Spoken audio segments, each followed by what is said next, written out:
Okay, so it's 6 o'clock, so let's begin. And I just want to say hello and welcome everyone to Heart UK's National Cholesterol Month webinar. And October is the month for all of us to become the boss of our cholesterol. And today we'll focus about how we can take charge using Heart UK's Cholesterol Smart, the diet and lifestyle plan. So this evening, I'll be sharing lots of really practical and easy tips and loads of ideas to suit any preference. So I really do hope that there'll be something here for everyone watching tonight. We'll also be looking at why cholesterol matters and why no matter how old we are, we should all know what our cholesterol numbers are by getting checked and then be able to take some steps to get our cholesterol in control. And I really want to show you that some really simple everyday steps can make a huge impact. So I'm Elphie Medici. I'm the nutrition advisor for Heart UK with over 30 years experience. The information I'll be sharing with you today is actually intended for general advice for adults. So if you do have a very specific medical condition, or you've already been diagnosed with cardiovascular disease, with very high cholesterol, or any other medical condition, please do speak with your GP or your specialist doctor because you will need some really tailored advice. So just a little bit of housekeeping before we start. So the webinar is being recorded and it will be made available to watch on demand on the Heart UK webpage for the National Cholesterol Month. And it'll be available in about a week's time. So you'll see lots of links and QR codes on my slides, and you might have more time when you access it on demand. So, and we also want to hear all your questions. You must all have burning questions. Some have already been posted. So if you can use the Q&A box at the bottom of your screen, it should be there, a little speech mark and a Q&A next to it. If you click on that, it should open up the question box and just type in your question, click return, and then your question will be posted. And Lynn Garton, the dietetic advisor of Heart UK, will be looking at all your questions and helping me answer them all, hopefully, at the end of this presentation. Now, you will all be on mute, so please do use the Q&A box to put any questions. And that's it, really. So if you're all ready, sitting comfortably this evening, let's begin and talk about cholesterol and how we can be the boss. So just a quick word about Heart UK. I hope most of us know about us, but for those that don't, Heart UK is the only UK charity that's dedicated to preventing early disease and deaths from having too much cholesterol and other fats in the blood. Its mission is to make sure that every single adult, and it's a big aim, in the UK knows what the cholesterol levels are and other blood fats, and also knows what they mean and what they can do about it. So before I get into talking about why cholesterol matters, we just want to know how confident you currently feel about your knowledge on what you can do about your cholesterol through diet. So if you can tell us whether scoring from 1 to 5. So 1, you're not confident at all, and 5, you're super confident and know what you're doing.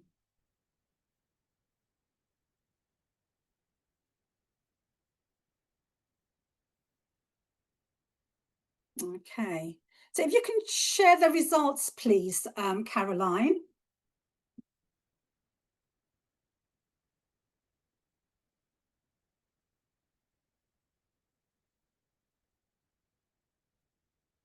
Okay, so I can see that a lot of you sort of are not too bad. You've scored a 3.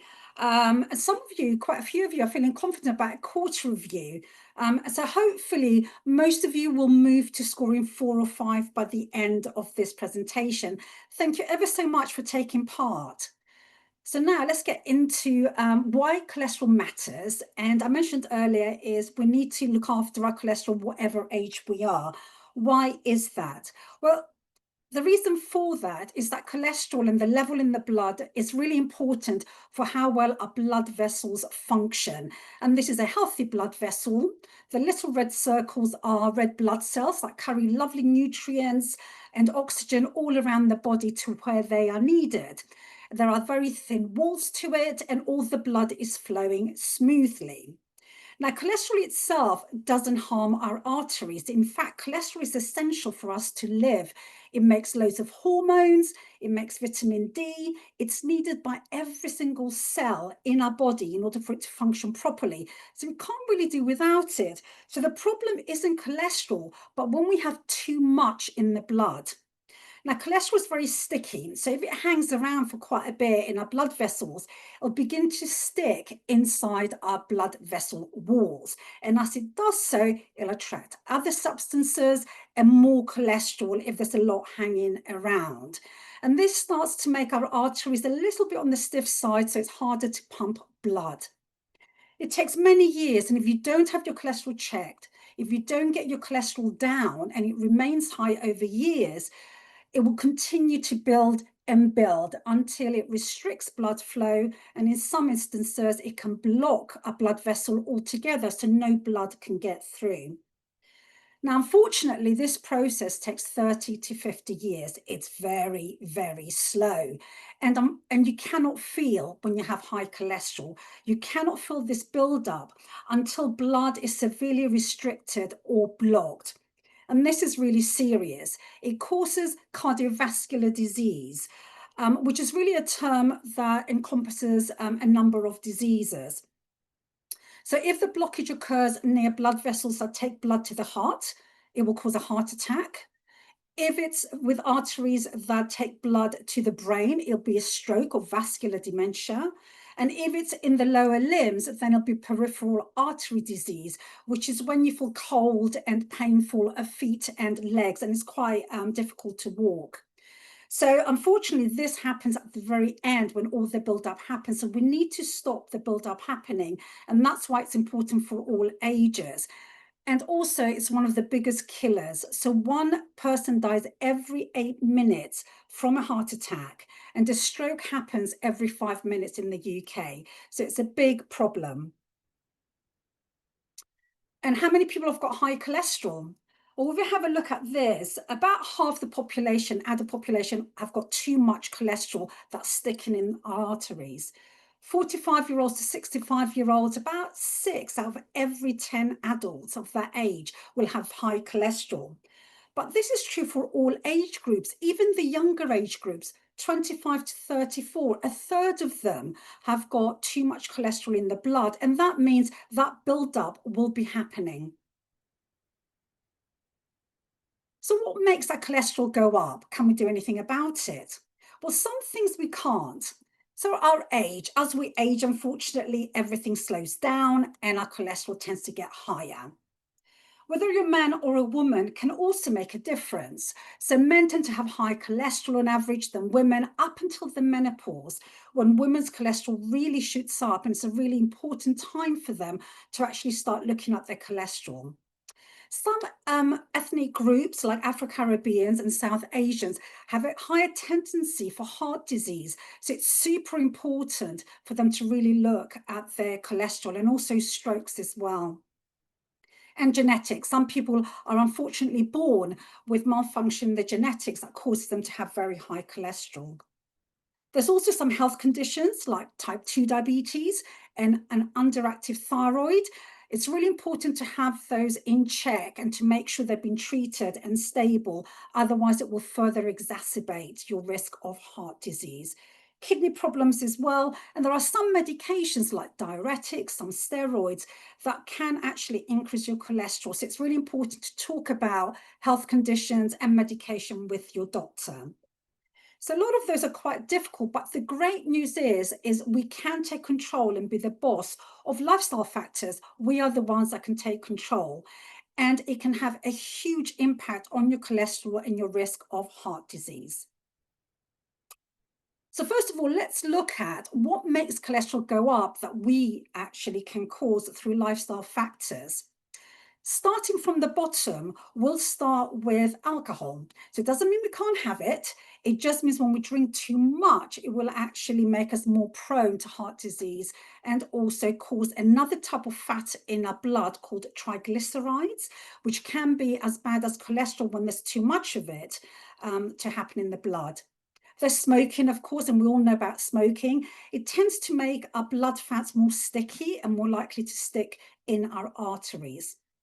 Being extremely inactive, and that means sitting down for about more than 10 hours a day and having no physical activity.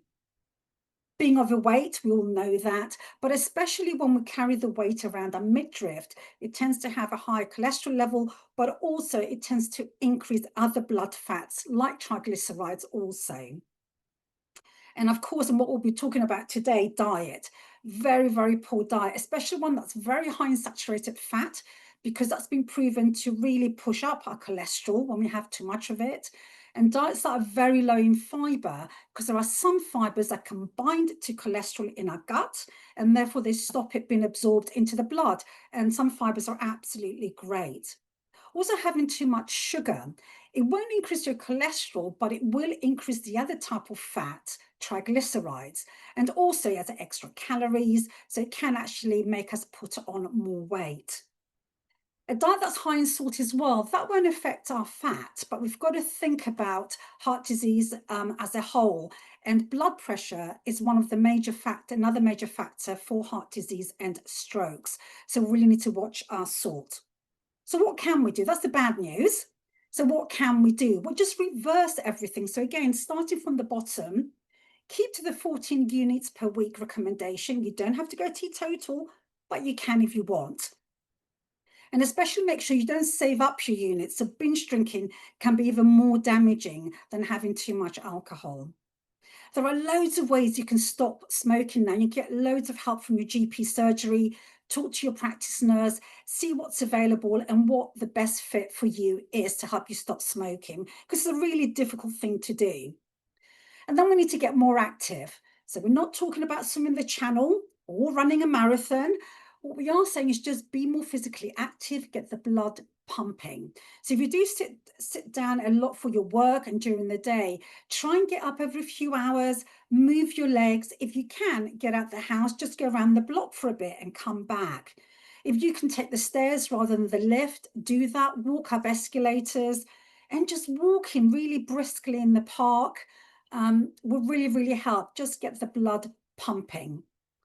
Body weight is really difficult and a lot of people struggle and it's a really hard thing to lose weight. But the good news is if you follow dietary advice for lowering your cholesterol and improving heart health, it will also help you lose weight. So there's no two diets, one diet fits all.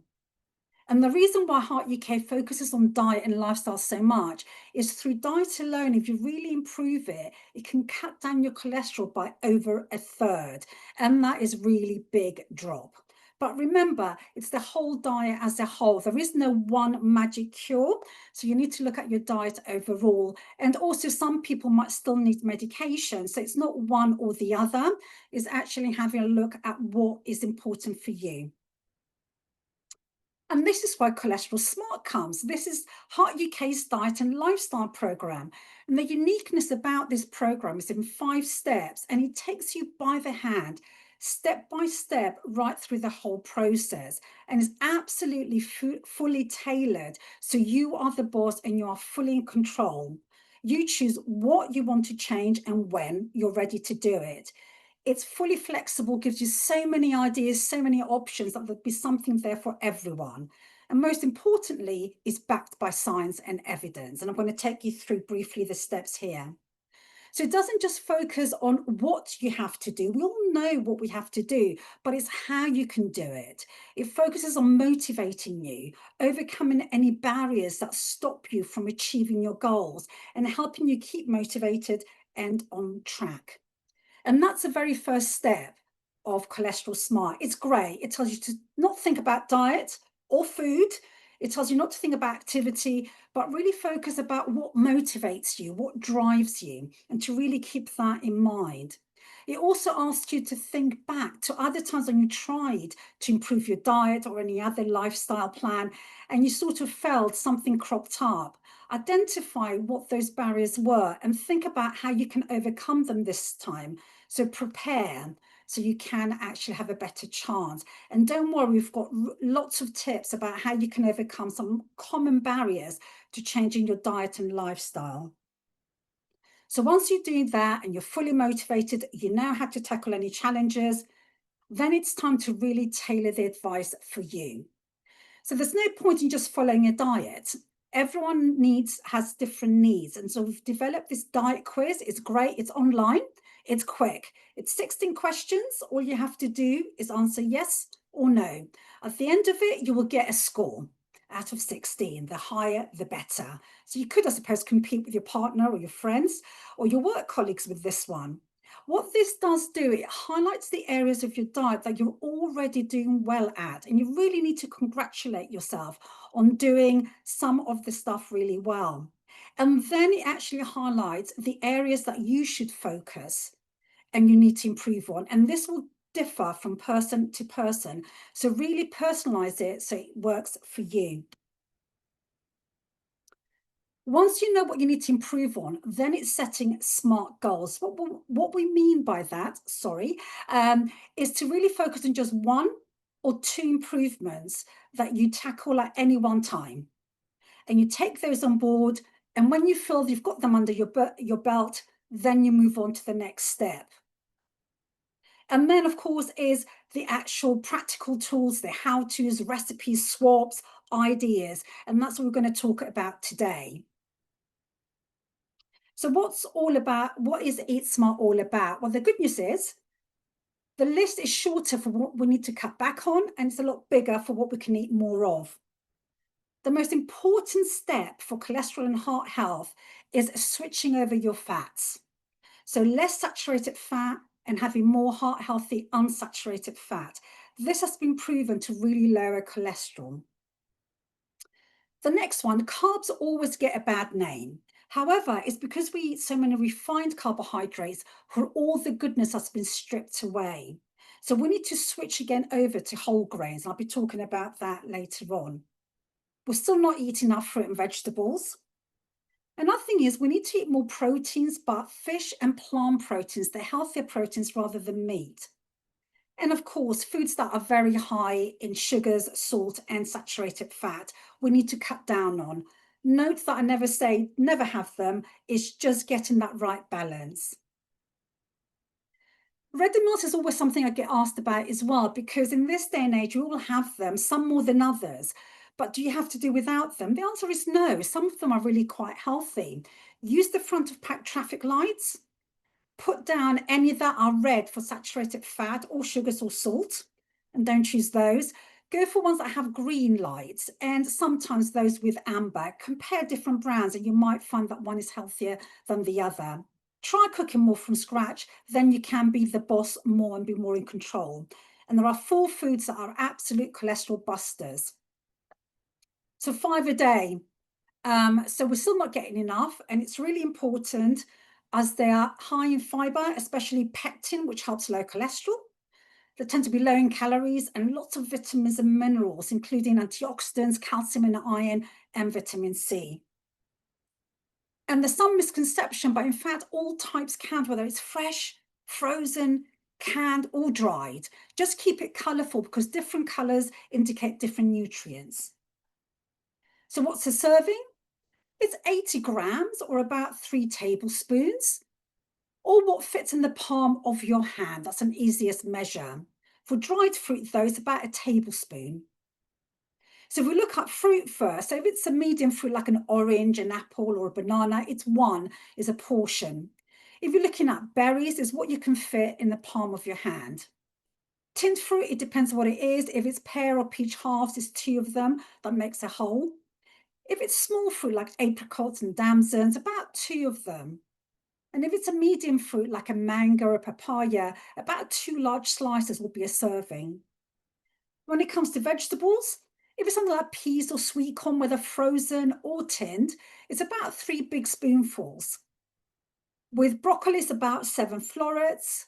And with carrots, about a medium carrot sliced up, and then a small bowl of salad. So really what fits in the palm of your hand. Really easy. Breakfast, put some fruit with your breakfast cereal or have a fruit with your toast. Simple. You can get 1 or 2 portions in that way. Lunch, make sure you have a salad or put lots of salad in your sandwich. That's another serving. For dessert, have a fruit, maybe some nuts with dried fruit for another serving as a snack. And then in the evening, make sure you always have 2 vegetables. Whole grains. This can bring back the good name to carbs. So it's really simple to do. So rather than white bread, seeded or wholemeal bread. Rather than white rice, brown rice, or why not try the wild red or the black rices that have a very different texture and flavor, and they go great in salads. Pasta, again, switch from white to whole grain pasta. And there's all these bean type pastas as well you can try now. Breakfast cereals, so many options for whole grains. There's things like Weetabix, Oatibix, bran flakes. You get things like unsweetened mueslis. So we've got huge options. If you're not ready to make the complete switch, do 50-50. Start slow. So half cornflakes, half bran flakes. Half white pasta, half whole grain, and so on. So you don't have to go all the way. Take one step at a time.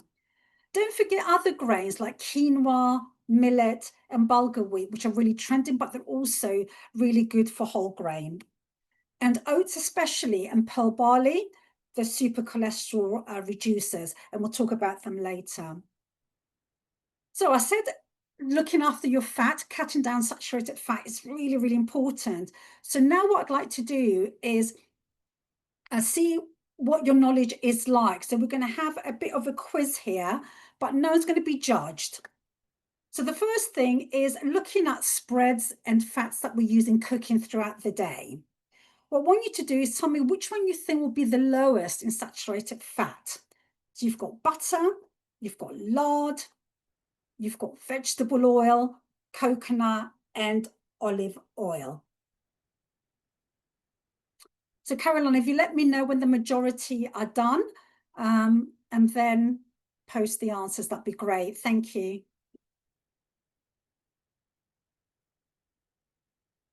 Oh, wow.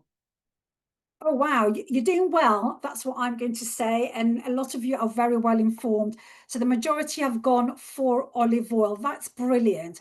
So let's have a look at this chart. So what this chart shows us is the amount of saturated fat in 2 tablespoons.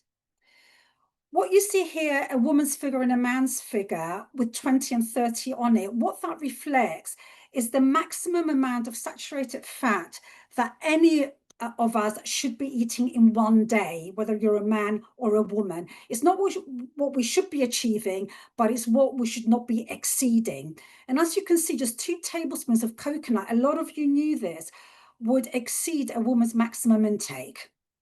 And butter would be 3/4 of a woman's intake, half a man's, and lard would be about half of a woman's and 1/3 of a man's. Yes, olive oil, but also, interestingly, vegetable oil is even lower, and standard vegetable oil is rapeseed oil, and that oil contains the omega-3 fats that are really good for the heart. So if you're watching the pennies, go for standard vegetable oil, check that it is rapeseed. So let's go and see something else now. So let's look at yogurts, very popular here, and see which one you think would have the least amount of saturated fat. So Caroline, if you can, yeah, great. So let's see what you think the one with the highest saturated fat will be.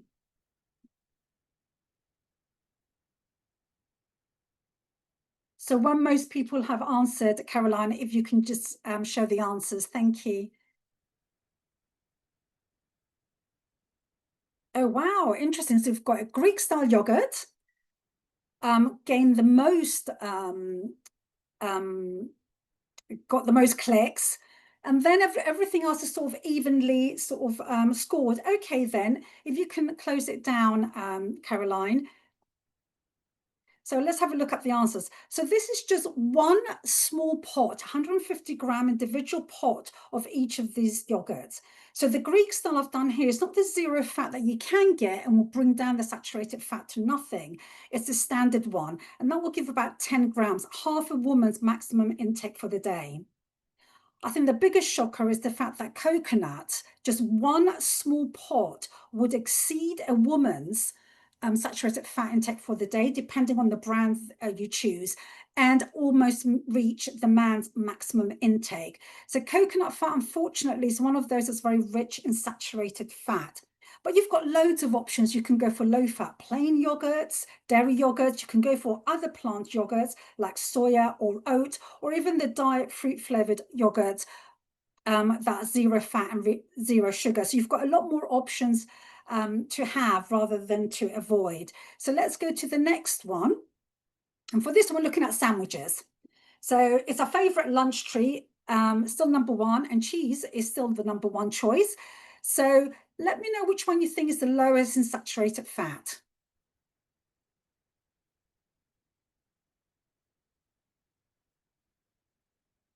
Again, Caroline, if you can just let me know when everyone's finished answering. Thank you.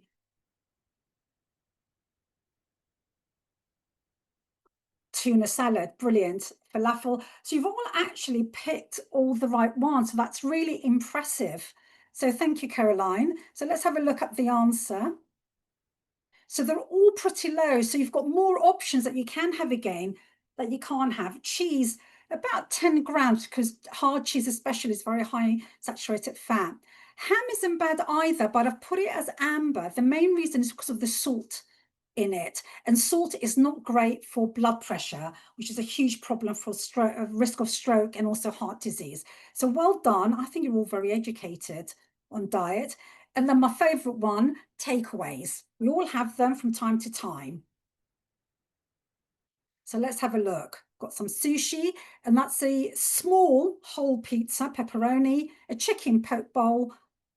We've got a cheese sandwich again because it's still UK's number one, and a super bacon double cheeseburger. So which one do you think?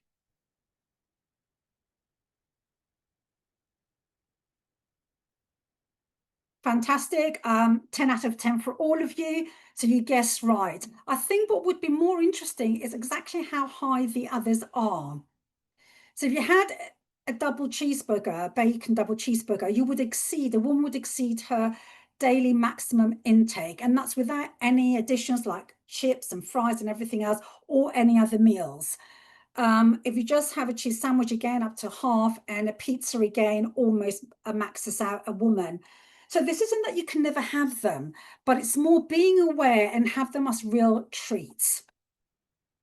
I think I'm just going to do one more and skip the next one so we can go on to talk a little bit about a little bit more. So we're looking here at snacks, and Greg's is getting very popular. So I had to put Greg's sausage roll in there, as well as the cheese pasties, which are very popular. We also have a handful of nuts. They are unsalted and unsweetened.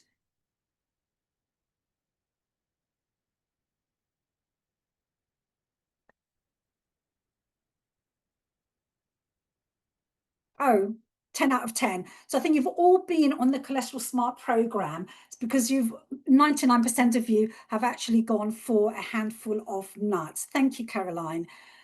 And let's have a look. You're absolutely right. Now, interestingly, Bombay mix and crisps are also very low in saturated fat, but you might have guessed it, they're very high in salt, not good for blood pressure. Another great thing about mixed nuts is not only the fact they're low in saturated fat, but they have the heart healthy unsaturated fats. They have loads of fiber, they're packed with protein, and they can help with weight management. So absolutely fine. What I'm going to do, I'm going to skip this one. You can have a look at it on the demand so we can get on, because I've noticed time is going. So I want to give you a few more practical tips about what do you switch and how do you switch them to get that fat balance right. So one of the main sources of saturated fat in our diet is red and processed meat, sausages, pies, fried chicken, burgers, but also red meat. And there's loads of options. Number one, have more plant proteins. You don't have to replace meat altogether, maybe half meat, half plant protein. So beans, any beans you like, Reduce your meat, add more beans. Tofu, if you like tofu. Things like corn and soy mince and other meat replacers. And of course, nuts, mentioned earlier. Or make sure you have your 2 servings of fish every week. Very few in the UK do this. And one should be white and one should be oily, because the oily type will also give us omega-3. And it doesn't mean never have meat. It actually means do have meat, but less often, and make sure it's lean and smaller portions. So if it's poultry, remove the skin. If it's red meat, just have a smaller portion than you normally do and supplement it with beans. The spreads, well, we saw from our little quiz, just switch over to any vegetable, nut or seed type fats or spreads. They're all the same. Just watch out for the coconut and palm fats. Dairy, another great source of saturated fat. Just switch over to low-fat dairy or lower-fat dairy and low-fat cheeses, or even plant-based if you want. If that's your option, you can still keep to dairy, just go low-fat. And of course, we love cheese. So it doesn't mean you can never have cheese, just have it less frequently and smaller portions. With sandwiches, another great way, as you saw from that bar chart we looked at earlier, look at the front of pack label to really know which one's lower. Go for the ones with green, especially for saturated fat and salt. Snacks, sausage rolls, pies, quiches, very high in saturated fat. Do we really need them? Go something like spring rolls, some sushi, a small pack of sushi, falafel, hummus, or nuts, and ask yourself, do you really need it if it's a snack? We all love a sweet treat. Food is beyond nutrients and health. It's also socializing, it's culture, it's enjoyment and pleasure. So of course we're going to have them, but let's try and cut down and sometimes go for the healthy ones, like a hot cross bun, a smaller chocolate rather than the full size, plain biscuits rather than cream and chocolatey biscuits. If you want to be really good, start replacing at least one of your sweet snacks with some fresh fruit or nuts or a low-fat yogurt. Okay. So for this one, it's through the day, just to see the huge impact you can make, where you don't have to change what you eat too much. So again, just to remind you that for a woman is 20 grams max, and for a man is 30 grams maximum of saturated fat. They like fried eggs on toast with the milky coffee, but they're using butter. What we've simply done is keep your coffee with low-fat milk, poach the egg, have your toast, but use an unsaturated fat spread. That more than halves the saturated fat, but keeps it the same. Lunch, cheese, as I mentioned earlier, sandwiches are still the number one, with a Mars bar, and there's butter in the sandwich. 25 grams is a lot, exceeds a woman's whole day's maximum intake, and almost reaches the man's. It doesn't mean we don't have cheese. Grate it, make it at home and grate the cheese. It goes a lot further and you use a lot less. And also try some reduced fat ones. It still tastes really good. Butter, replace it with an unsaturated fat and go for a smaller chocolate. Again, more than half the saturated fat. Ready meals, as mentioned earlier, we all love them at some time, and curry is still the number one. So rather than going something like creamy or buttery, like a korma, or if it's a pasta dish, something with the cream or a really heavy, rich meat sauce or a cheese sauce, switch it over from that. So what we've done is we've gone from a korma curry, which is very rich and high in saturated fat, over to a tomato or dry curry. So we've gone for a jalfrezi. And then we've actually taken away the ice cream and had fruit instead. Virtually no saturated fat. Same thing with pasta. Go for a tomato sauce or something with vegetables with a little bit of oil and chili, or fish with it instead of a cheesy one. Snacks, well, we love our crisps, a little bit of an apple pie and a chocolate biscuit. Again, let's just make a switch. Plainer biscuits, a hot cross bun, a tea bun, even a scone, and that can bring down your saturated fat. So just by doing those small switches, the original diet, which isn't unheard of, a lot of us eat, was 3 times the amount of saturated fat that a woman should have in a day, and twice as much as a man should have in a day. Just by doing all those changes, we've come within normal levels. Okay, and just quickly, I'm going to talk about the 4 cholesterol busters. These foods are super duper. First one is oats and barley. They contain a type of fiber called beta glucan. Now, this, a little bit like the fruit fiber, binds to cholesterol in the gut and stops it from being absorbed into the blood. It's brilliant. You need about 2 to 3 single servings. So a bowl of porridge, some oaty bix or oaty flakes, some oat bran if you want to use that to sprinkle into smoothies over your cereal in stews, or 3 oat cakes. Or about a large handful of cooked pearl barley. You can add that to salad, replace rice in your cooking to have the biggest effect. The next one is our favorite, beans, dried, pouched, in a can, baked beans, up to you which one you choose. They're all really beneficial. And a serving is about half a can, a large can. And so you're looking to try and include them at least sort of 3 to 4 times a week, because again, they bind to cholesterol and drop our blood cholesterol. The next one, and I know UPFs are in the headlines, but although these plant stanols and sterols and foods fortified with them are classified as UPFs, in fact, they've got loads of scientific evidence behind them to prove beyond a doubt. And I do know there was a question about this, that they lower cholesterol compared to normal diet. So it's really important that you do include this, and they're really easy to have. So you need 1.5 to 3 grams every day to have the effect on your cholesterol. And if you go for a yogurt or a small drink shot that's fortified with plant stanols or sterols, you just need 1 a day. Brilliant.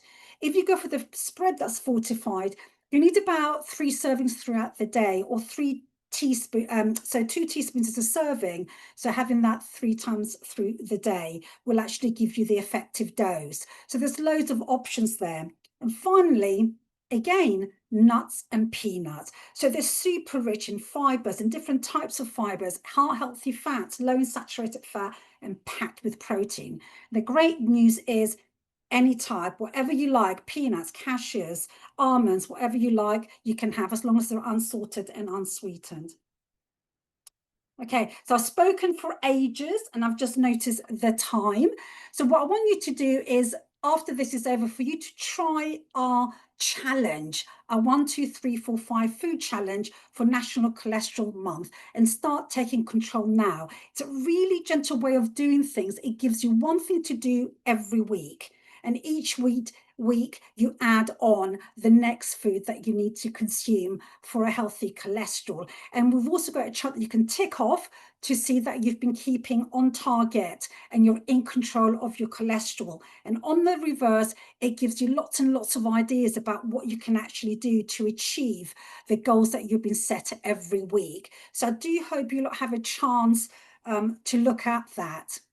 And what we're going to do is we're going to put this in the chat. If you can have a look at that and download the PDF, just scan the QR code and you'll get to our website to all the relevant points that I've discussed today. So enough of me talking, and apologies if I've been rushing everything, but now we're going to go to Lynn Garton, the dietetic advisor for Heart UK, who I work with, and we're going to tackle your questions. And I hear there's been quite a few questions put.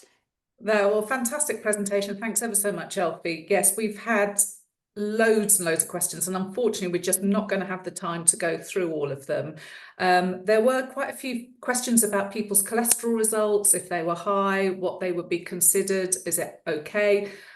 We can't answer those questions, but there is plenty of information on the website related to that, as are medications. And when we talk about diet and lifestyle, if you do need to go on medication because your cholesterol hasn't got to target, it's not a case of either or. It's Absolutely, a both. absolutely. So there is certain, first stage is absolutely diet and lifestyle, but if you can't get it to target, then you do need to discuss the other options with your GP. So if we just focus on diet for the questions. Yes, please. Yes. So what's the first question? If I put it into one area, oils. Okay, so Yes. there's been questions about, there was something on the BBC News today, which was on oils, and saying that olive oil isn't a good oil to cook with, and it's better to use on dressings, and sunflower oil would be a better choice to have. Then going on to another section, another question. It relates to about the processing of vegetable oils, and are they inflammatory and are they bad for us? Because people have heard that we should be cutting down on seed oils. So maybe do you want to Isn't answer that a those shame? questions? Yeah, isn't that a shame, Lynn? Because there's been a lot of controversy about that. But when it comes to olive oil versus sunflower and cooking, if you're going to cook at very high temperatures, it's just that because olive oil is unsaturated in the main, it breaks down a lot quicker. And it's just not good for cooking. So it's more of a technical thing. And especially extra virgin olive oil, which is so expensive, you really want to get that flavor. So do use rapeseed oil, I'd recommend, standard vegetable oil, because it's got the omega-3 fats for that, and it can take a high temperature as well. So that one dealt with, I hope, is more a technical thing. But also I think a cost implication as well. Now, when it comes to the way vegetable oils are treated, there really is no scientific evidence for that at all. And if you look at all the evidence that compare butter or high saturated fat diets with unsaturated fat diets and which one does better for cholesterol, they've all used the standard vegetable oils we have. And there's very little that's left over after it's been refined.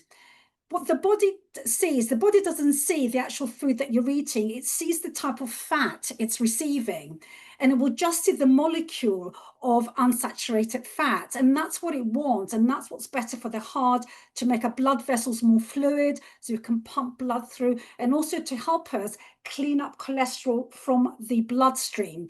So in fact, if you look at the overall evidence, you will find that standard vegetable oils are actually they're very accessible to everyone because they're affordable, but also they're the ones that definitely lower cholesterol. So that's what I would say on that one.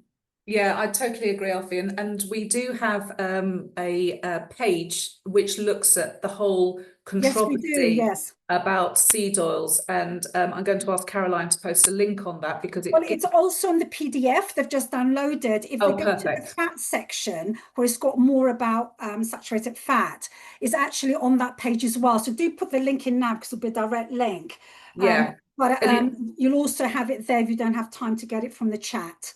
Okay, no, perfect. And I would also say, as you mentioned, there is absolutely no evidence that seed oils are inflammatory. It's actually the reverse. Yeah. The evidence shows that they are anti-inflammatory. And when you look at what the hard clinical outcomes are, which is what we're talking about, prevention of heart disease, cardiovascular disease, it's been shown that having those sorts of oils versus saturated fat help to lower and reduce the risk of cardiovascular disease. Now, I think we probably have only got, I mean, we've got No. hundreds of questions. We can do another two questions. Let's do. Right. So another question relates to ultra processed foods, and we've had a number of Oh, questions. on that one then. Yes. Yes. Let So what are me. the specific questions? We did have a slide, so I'm going to Yeah. bring that up conveniently. Yeah, so thank you. So it was about, why are we recommending ultra processed margarine versus butter, and the yogurts as well, because if they've got added sugars in, even though they might be zero fat, are they kind of like, aren't they worse for us? So it's maybe expanding a little bit more on the whole ultra processed foods debate, which has created so much media attention. Confusion, and understandably, a lot of confusion occurs. You don't know whether you're coming or going. The main thing about ultra processed foods, and all the evidence does show, people that have too much of these do have more heart disease, diabetes, they're more overweight, and so on. But this is because the majority of them are high in fat, salt, saturated fat, and high in sugars. And this is why it happens. So when you look at the category overall, the majority of them are nutritionally unhealthy. Ultra processed foods do not look at nutrition at all. This classification ignores nutrition. It just looks at how many ingredients, whether you've got additives or sweeteners, and I think, the degree of processing. It ignores nutrition quality at all. Now, when you look into ultra processed foods, a lot of them, as you can see here on the red side here, they're all high in fat, salt, and sugar. And we even tell you to avoid them because we know saturated fat will increase our cholesterol. But if you look at a few of them, and the ones that we recommend, they're really super healthy and have been proven in really high quality studies to lower our cholesterol. So it's things like wholemeal bread. Sliced wholemeal bread is ultra processed. How can you put that in the same category as a bowl of sweets or a donut? So, and it's been proven that whole grains are really important. So other things like plant milks fall in this, and we know they're all low in saturated fat, except coconut. And as we mentioned earlier about plant stanols and sterols, the evidence, we look at what the evidence shows, and people that have these, and there's been over hundreds of studies done on foods fortified with plant stanols and sterols, and all showing a huge reduction, up to 12% reduction in cholesterol. Really, they save lives. They don't cause an increase in cholesterol or increased risk. And other things like, baked beans, they're brilliant. Even with that little bit of sugar, it counteracts it because there's so much fiber there. Whole grain breakfast cereals that are fortified come here. If they weren't fortified with essential vitamins and minerals, they wouldn't be ultra processed. It doesn't make sense. So I think be careful with ultra processed food. Look at the labels. The majority we should be avoiding. Absolutely. A lot of them are what I mentioned earlier, we should be swapping from and away from. But the majority, there's a handful that are super, super healthy, and the evidence is really strong. And some of them you don't know until you look at the label. So things like ready-made sandwiches, ready meals, some are all red traffic lights, they're not good. Others are actually very low, all greens. So hopefully, and we've got a brilliant fact sheet that we've just produced. It's on the PDF. You can download it from there, or you can grab this QR code. So thank you, Elphie. Can you just clarify, because there was a question, somebody asked, is it red good for you or red bad for you when you look at the food labels? Oh gosh, okay, so red means stop. No, sorry, I didn't realize I didn't make that clear. So anything with a red on it, avoid. Put it down, try and pick another one that's similar food that might have an amber, and hopefully greens. Greens are go, go, go, go for it, just like the traffic lights. Before we go on, I just want to do the poll question one before we close about our confidence. So I know a lot of you are pretty confident to begin with. I just want to see whether we've helped you improve your confidence about where you can go for advice, as well as some new tricks you can do with your diet.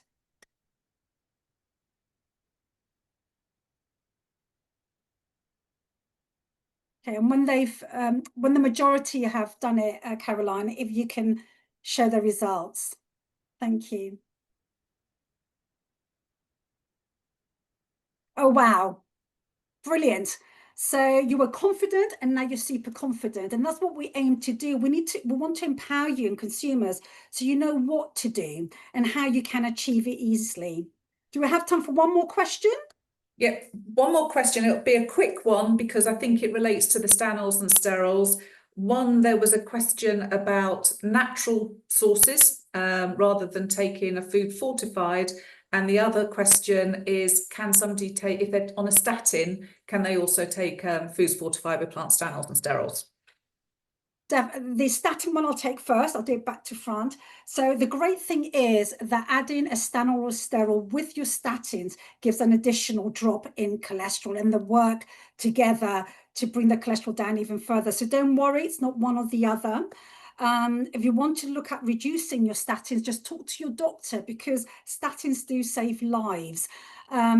And then the other one, sorry, at the beginning It was was about whether you can get it from natural food sources versus oh, I see. Yes. taking a food fortified with it. Yeah, in fact, plant stanols and sterols are naturally occurring in the plant world, in whole grains, in all plants. However, it's present in tiny quantities. If you remember, I know I rushed through it on the 4 cholesterol foods when I was talking about them. You need to have about 3 grams a day, 1.5 to 3 grams. Now, just eating it naturally from loads of plants and whole grains, you might get about 0.5 grams in your diet. So what they do with this product is relatively natural. They extract it and they concentrate it and then add it so it goes to an effective dose. You need to have a certain amount for it to have real effect. Perfect. And I think that's probably all we've got time for. There's, as I say, we could do another whole webinar on answering questions, but time's Definitely. So run do out. go to our website, and there's loads more practical information that you can find about the how-tos, rather than just telling you must cut down on this. It's all about balance, all about balance. Enjoy food. Yeah, exactly. Thank you so much, Elphie. And No, have a thank lovely you, evening, everyone. everybody. Yes. Yes.